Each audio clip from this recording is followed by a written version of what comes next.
What does six figures buy you right now? Turns out there are four separate things wrong with that number. Once you see all four stacked up, you made it stops being an honest thing to say about $100,000. Problem one, the number itself is wearing a costume. 100 grand sounds huge because it used to be huge. In 1990, a $39,000 salary bought roughly what $100,000 buys you today. Once you run it through the government's own inflation numbers, same groceries, same rent, same everything in real terms. Go back another decade and it's even worse. In 2000, that same buying power only cost $79,000. So, genuine question, which of those years do you think we're still living in? This isn't a one-time repricing from some bad year. It's been sliding for 36 straight years, a couple percent at a time, small enough to shrug off in any given year. Brutal once you stack them all up. And it's not just prices in general either. Housing, healthcare, and education have all outpaced inflation over that same stretch. A six-figure salary is supposed to give you breathing room on exactly those three things. Meanwhile, what people take home barely moved at all. Six figures feels like a bigger win today for the same reason a movie ticket feels expensive at $18 and felt cheap at $3. The number changed. What it buys didn't, not by anywhere near as much. Nobody in 1990 threw a party over a $39,000 salary. It was just a job. A normal one, wearing a smaller price tag than the same job wears now. Here's the part that really wrecks the "you made it" story. Six figures isn't even rare. About 41% of American households already clear $100,000 a year per the census. The Fed's own survey lands in almost the same spot, close to 39% of adults. Two agencies, two completely separate surveys, same rough answer. So if you just cross six figures, congratulations. You're standing right where 2 out of every 5 households in the country already are. That's not the top. Not even in the neighborhood of the top. Only 15 to 20% of households clear $150,000. Only 3 to 5% clear $200,000. That's roughly where rare starts to mean something, and one industry projection has the 41% pushing past 44% in the next couple of years. The room you just walked into isn't getting smaller, it's getting more crowded.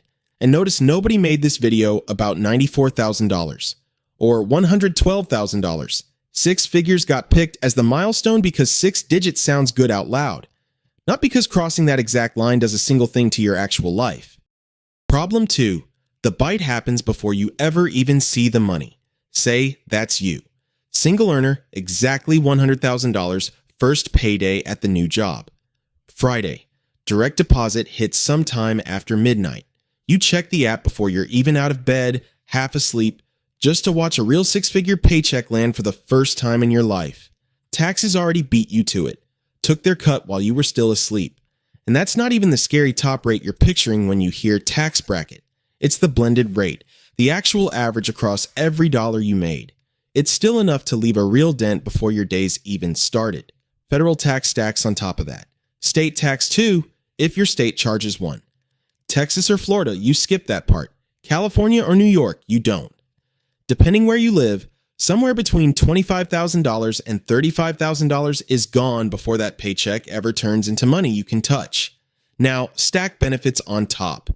Covering a family on an employer health plan runs you somewhere around $7,000 to $8,000 a year just for your share, and that's before your employer's piece. One kid in full-time daycare adds another $13,000 to $18,000 a year. Sometimes more, depending on the city and the kid's age. We're not doing 2 kids in this video, by the way. 1 kid is depressing enough. I'd like you to still be here by the end. So run the low end of all that together.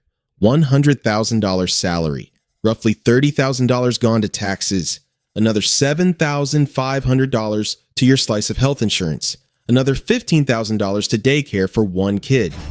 That's $52,500 gone, more than half the number on the offer letter, and you haven't bought a single grocery yet. Turn that into an hourly rate and it gets worse. Spread that $47,500 across a standard work year, about 2,080 hours, and it works out to roughly $22.84 an hour. Plenty of electricians and plumbers charge more than that before overtime even kicks in. Not because their work matters less, because nobody sold them a 4-year degree as the entry fee. That doesn't mean the electrician's winning either. It means the six-figure number was never promising what you thought it was promising. Six figures isn't a paycheck. It's a starting number. The IRS, your state, your insurance company, and your daycare provider all take a bite before it's your turn. By the time it gets to you, it doesn't look like six figures anymore. It just still wears the price tag from before anyone touched it. Problem 3. The city adds its own tax, and nobody calls it that. Smart Asset ran the math on this for New York City. A $100,000 salary there, once you account for taxes and cost of living, has the real spending power of $35,791. Not some hidden fee buried in the fine print. Just rent, groceries, and the ordinary cost of not living somewhere cheap. And New York isn't even the worst example available. Smart Asset also publishes 2026 numbers on what it takes to live comfortably. Not lavishly, just comfortably. In New York City, that figure is $158,954. San Jose, $158,080. San Francisco, $134,950. Different cities, different housing markets, same verdict every time. Six figures gets you through the door and nowhere close to comfortable. To be fair, you can still find a $100,000 salary that stretches exactly as far as it's supposed to.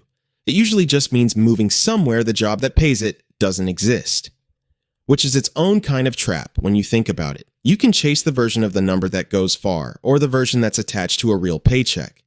Rarely both, and nobody tells you which trade you're making until you've already made it. Here's what makes this feel less like bad luck and more like a setup. By the government's own definition, $100,000 isn't even outside the middle class, nationally. Pew Research Center puts the middle class income band, adjusted for household size, somewhere around $56,000 to $167,000. A six-figure household sits right in the middle of that range, on paper. So technically, by the numbers economists actually use, you're not rich and you're not struggling. You're just middle class. Exactly, precisely middle class. And that's the trick. That middle class label got built off a national average. But the jobs that pay six figures never spread out evenly across the country. They piled up hard in the handful of cities where a national average buys you the least. San Francisco, New York, San Jose. The label never moved. The map underneath it did. Companies know this too, by the way. Plenty of competitive relocation packages to San Francisco or New York are just the exact same salary the job paid somewhere cheaper last year, dressed up in a bow and called a promotion. Six figures used to be the number that meant you'd made it in exactly these cities. Now, it's just the number you clear on your way to the one that means that. Problem 4. Ask the six-figure earners. This isn't theoretical. In November 2025, USA Today ran a piece on six-figure earners. The headline, "Didn't Hedge." They're in survival mode. The Harris poll behind that story found 1 in 3 people earning six figures described themselves as financially distressed. 3 in 4 said they'd put something on a credit card recently just because they ran out of cash that month. More than half said they'd need to double their current income before they'd feel secure. A separate 2025 survey, this one from LendEDU, found 32.3% of people earning between $100,000 and $149,999 are living paycheck to paycheck, not minimum wage earners. People sitting right on top of the number that used to mean you don't have to worry about this anymore. Picture that 32.3% as one household. Combined income, $120,000. No lavish vacations, one car payment, a mortgage they locked in a few years back, before rates got ugly. It's the 4th of the month, rent already cleared. One of them is standing at the checkout doing math in their head, just hoping the card doesn't decline with someone waiting behind them. On paper, that's a success story. In the LendEDU numbers, that same household is very possibly living paycheck to paycheck, because on paper and in the checking account stopped meaning the same thing sometime in the last decade. None of that's a mystery once you've sat through problems 1 through 3. It's not that these people can't do math or can't stick to a budget. It's that they're getting hit by all 3 at once. The sticker price that shrank without anyone announcing it. The bite that lands before they even see the money. The city tax nobody calls a tax. And the whole time, the cultural story about what six figures means never got the update. There's another mechanism running underneath that credit card statistic too. When 4 in 10 households around you are also clearing six figures, The number stops being your personal finish line. It becomes the floor everyone's silently measuring against. The school district, the apartment, the vacation a coworker keeps posting. Nobody in that group is lying about their number. It just stopped being unusual around the same time everybody stopped noticing that it had. It's the same trick a $70,000 salary pulled on a small town 20 years ago. Same con, just running at a higher denomination now that more of the country can technically afford to play.